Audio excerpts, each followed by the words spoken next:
네, 오늘은 의식이 발생하는 세 가지 경로에 대해서 좀 얘기하겠습니다. 일반적으로 이제 의식이 발생할 때는요, 이게 외부적인 어떤 자극에 가지고 사람들이 보통 발생한다고 생각하죠. 이걸 반연심이라고 얘기하기도 하는데, 무엇에 대한 자극에 의해서 의식이 이제 발생하게 됩니다. 인과관계가 그게 있죠. 바깥에 나가는데 뭐 아름다운 꽃을 봤다. 라고 하시다. 아, 아름답네. 비 온 이후에 아주 상큼한 공기를 맡았다. 그럴 때도 의식이 발생되죠. 예. 의식이 발생해가지고 어떤 거는 말이죠. 외부 자극에 의한 것도 있지만 또 우리 자신으로부터 올라오는 게 있습니다. 예.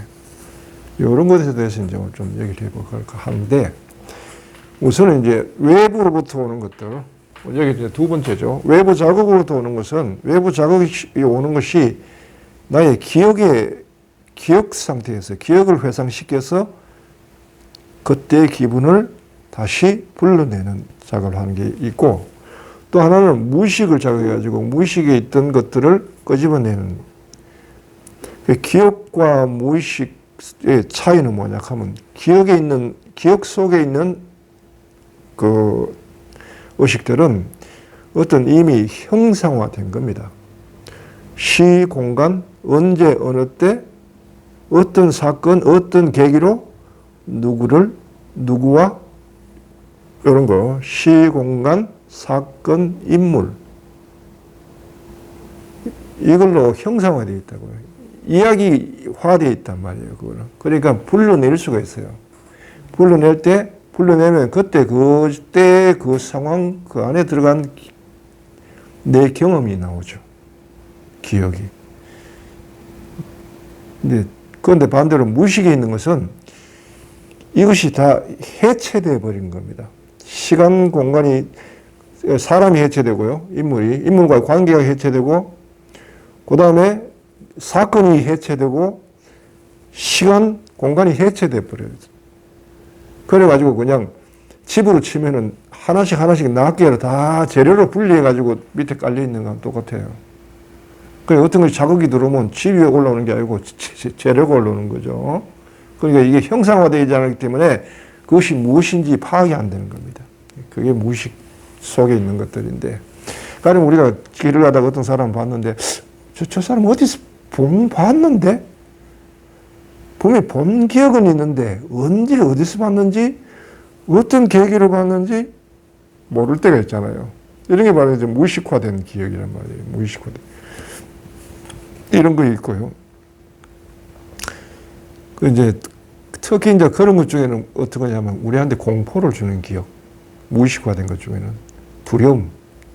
사람이 어둠에 대한 두려움. 근본적인 거예요. 그 다음 홀로 있게 되는 막막함 속에 있는 두려움. 이런 거. 아니면 또 그리움, 향수. 뭐 있죠. 뻔뻔하게 싹 이렇게 스쳐 불면은 뭔가에 대한 미지의 세계에 대한 향수, 그리움. 가슴이 설레고 뭔가를 떠나야 될 것 같다. 막연한 어떤 그리움, 향수. 이런 게 다 무의식 기억입니다. 무의식 기억이라고 하는 것은 뭐냐 하면, 이미 경험한 바가 있는데 경험이 해체됐다는 거죠. 해체된 기억이. 그러니까 거기에는 그리움, 향수, 두려움 이런 것만 남지 내용이 없는 것입니다. 그런데 이것이 사실은요, 굉장히 중요합니다. 우리한테는 근원적인 것에 대해서 어떤 그걸 제시하는 바가 있어요. 깨달음을 위해서는 이것이 굉장히 중요합니다. 두려움 체험들 있죠. 예. 이런 것들은 그야말로 매우 가까이 있는 체험들이에요, 사실은요. 그런데 그런 것들이 가령 두려움 체험이라도 잠시 일어났다 사라지지 그 지속성이 없기 때문에 우리로 하여금 근본적으로 어둠과 막 부딪히게 할 수도 없고, 그 다음 빛의 경험을 못하게 하는, 주로 이제 일반적으로 이제 그렇죠. 일상생활 속에서 우리가 경험하는 무의식적인 자극은 그렇습니다. 무의식적인 자극은 보통 우리가 내 이야기 안 해도 되겠죠. 뭘 봤을 때 연상되는 것들이 이런 거고요. 또 이제 가장 중요한 것은 뭐냐면 자기로부터 나오는 의식이 있습니다. 자기로부터. 인간은 끊임없이 자기 의식을 가집니다. 항상 나를 체크하고 있어요. 이 체크가 24시간 체크를 하고 있습니다. 내가 잠을 잘 때도 내가 나를 체크합니다. 이게 뭐냐 하면은 시공간 의식이라는 겁니다. 시공간 의식. 이게 뭐냐 하면 나는 지금 어디 있는가? 어디로 가고 있는가? 이걸 항상 체크합니다. 마치 뭐랄까요? 우리 속에 어떤 내비게이션이 있다고 생각해 보세요. 당신의 현위치가 떠야죠. 떠야 작동을 하죠. 현위치가 안 뜨면 어떻게 돼요? 고장난 거지. 그래서 항상 사람들은 이 자기의 위치, 현위치를 체크를 해요. 시간, 공간. 공간은 뭐냐 하면 소속감. 그다음에 존재감. 시공간은 소속감. 내가 지금 어디 있는가? 어디로 가고 있는가? 하는 방향성들. 이런 걸 이제 주로 경험하면 우리가 가령 같은 친구가 쭉 고등학생활, 초등학교, 중학교, 고등학교까지 다 같이 생활을 했단 말이야, 친구가. 그런데 한 놈은 대학을 가고 한 놈은 떨어졌다. 한 놈은 재수 생활한다. 대학 가는 애들은 자기 방향성이 정해졌죠. 아무 관심 없이 가는데 떨어진 애는 중간에 이탈됐잖아요. 이럴 때 겪는 게 뭐예요? 나는 지금 어디 있는가? 나는 지금 어디로 가고 있는가? 내 친구들은 다 저를 가고 있는데 나만 홀로 이탈돼가지고 나 지금 어디 있는 거지? 하는 것이 굉장한 문제로 대두돼요, 그때가. 예. 이처럼 시공간 의식은 이제 굉장히 이게 중요한 의미를 가지고요. 우리가 빛을 체험하고 깨달음을 체험할 때 시공간 의식과 맞닿게 됩니다. 이게 그 먼저 마지막에는요. 그런데 이것이 평소 일상 의식에서도 계속 이게 우리를 영향을 미친다는 거예요. 나는 지금 어디 있는가? 어디로 가고 있는가? 예. 어린애를 까탈스러운 어린애 있잖아요. 조금만 해도 그냥 엥 하고 우는 애들. 엄마가 품에 안고 있으면 엄마 품에 자기 위치감, 존재감을 파악한 거예요. 나는 지금 엄마 품 안에 있다, 안정됐다, 고로 잠을 자도 된다고 잠을 잡니다. 그 잠잔다고 얘를 잠시 살짝 몰래 내려놓죠. 살짝 몰래 내려놓고 탁 하면은 애가 그걸 하고 엥 울어요. 왜? 위치감이 바뀌었거든. 얘는 잠자면서도 자기 시공간 의식을 체크하고 있다는 거예요, 그게. 그게 항상 이게 24시간 이게 계속 진행되고 있다는 걸 알아셔야 됩니다. 우리가. 예. 그러니까 이게 항상 피곤하죠, 사실은. 예. 그 시공간 의식은 근본적으로요, 나중에 깨닫고 나면 이것이 변화하지 없어지지는 않아요.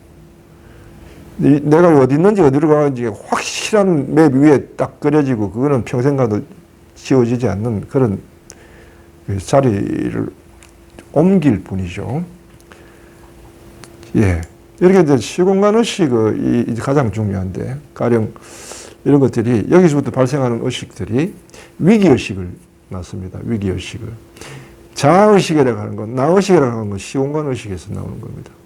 지금 내가 가만히 보니까 내 주변을 내가 있는 위치에서 사방을 살펴보고 가만히 있어. 내가 지금 어디에 속해 있고 지금 내가 어디로 가고 있고 지금 안정됐지 할 때는 내려놓습니다. 내려놓을 수 있는데 이것이 잠시만 위기가 오죠.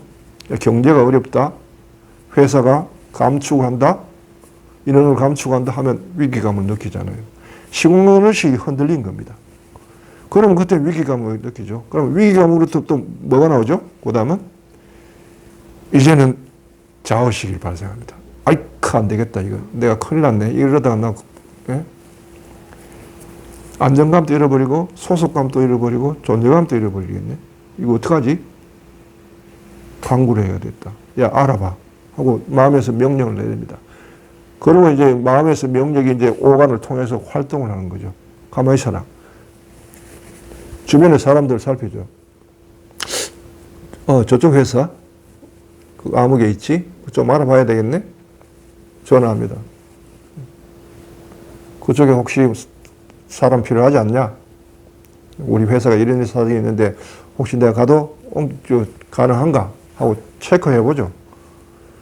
그 작업을 합니다. 그래서 이제 오늘 회사에 환영이지. 자리 비워뒀다. 언제든지 와도 된다. 하고 이제 다시 안정감을 회복하는 거예요. 예. 이건 이제 자기로부터 나오는 거예요. 그래서 끊임없이 이제 이 작업을 하는 거죠. 예. 그렇게 해서 이제 보통 일상 사람들의 의식에서는 이제 이런데, 이제 명상할 때는 이제 의식이 어떻게 다뤄지느냐.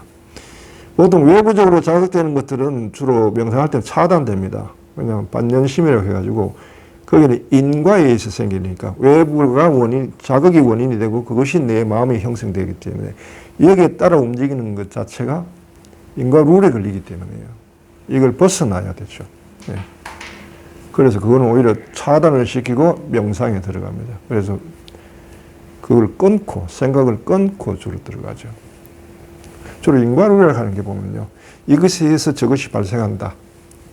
라는 거지만 이것에 영향을 받아서 이것이 움직이는 거죠. 예, 주로. 가령 이 사람들이 보면은 추궁하는 거 있죠. 당신이 이렇게 했다면서 하고 물으면은 거기에 대해서 찔끔해가지고 대답하는 것은 저것에 영향을 받아가서 이것이 나온 거죠. 같은 대답이라도. 이건 인과의 룰에 저축이 됩니다. 그런데 반대로 이제 질문에 대해서 대답을 할 때 학생이 어떤 질문을 던졌을 때 교수가 거기에 대해서 그건 이렇다라고 할 때는 거기에는 인과 룰이 안 걸립니다. 왜냐하면 저것에 의해서 영향을 받아 얘기한 게 아니고 저것이 들어왔지만 여기에서 새로운 것이 나간 거기 때문에 네. 바로 이런 것도 이제 인과를 초월한 건데 여하튼 인과 룰에 걸리기 때문에 이제 그 외부적인 것들은 차단이 돼요. 그리고 이제 자기로부터 나오는 의식들은 어떻게 다뤄지느냐 명상에서는 아까 이야기했죠. 시공간 의식에서 위기 의식이 나오고 위기 의식에서 자의식이 발생하고 예. 자의식이 그 다음에 활동을 낳게 이렇게 하는데 위기 의식에서 자의식이 발생했을 때 그 자의식을 명상에서는 다룹니다. 명상에서는 자의식에서 활동을 내지 않고요. 행위를 내지 않고 거기서 차단을 시키죠. 자아가 발생했을 때 자아를 무아로 돌립니다.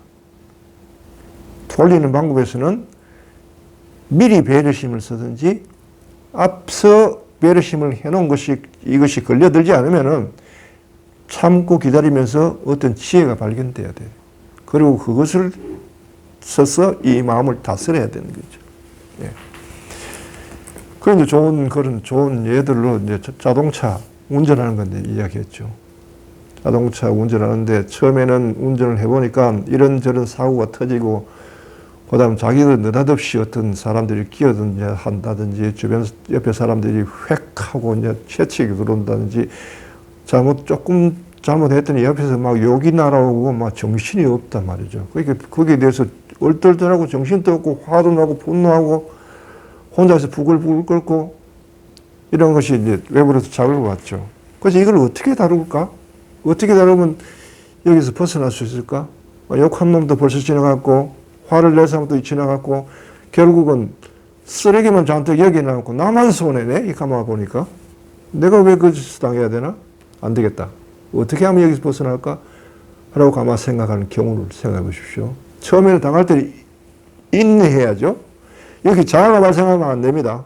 화를 내고 같이 뭘 하고 하면은 안 되죠. 이때는 자아를 발생시키지 않고 참고 기다리면서 인내하면서 어떻게 해야 되는가 하는 질문을 던져야죠. 그러다 보면 미리 운전하기 전에 이런저런 상황을 예측해가지고 배려를 하자. 그런 상황이 벌어져도 내가 너그럽게 받아들이고 들어오면 양보해주고 또 무리한 사람이 있으면 저 사람 오늘 무슨 일이 있는가 보다. 집안에서 좀 나쁜 일이 있는가 보다. 해주고 그렇게 이해를 해주면서 받아들이자는 마음을 먹으면 그걸 다스려 주셨잖아요. 이처럼 마음을 먹기 전에 어떤 지혜는 인내가 필요하고 온유하게 그 문제를 처리할 필요가 있는 거예요. 이렇게 해서 이제 배려심을 발견하고 배려심을 발견해서 발생하는 자아를 무마시키는 거죠. 이게 명상의 길입니다. 그래서 일상의식에서 그대로 나가버리면 자의식이 발생해가지고 자의식이 오히려 화를 행위로 나가버리고 행위로 나가는 것은 불행으로 결과를 낳을 수 있고 자의식이 발생할 때 이거를 명상의식으로 돌려서 무마시키면 지혜를 발견하게 해요. 그러고 자기의 의식 수준을 더 높은 단계로 올려놓는 계기가 될 수 있죠. 바로 이렇게 이제 이용을 해야만 의식, 자기로부터 발생하는 의식들, 외부로부터 발생하는 의식을 제대로 자기에게 유익하게 활용할 수 있는 것입니다. 오늘은 의식 발생하는 3가지 예를 들어서 이걸 어떻게 선용할 수 있는지에 대해서 이야기를 좀 나눠봤습니다. 이상입니다.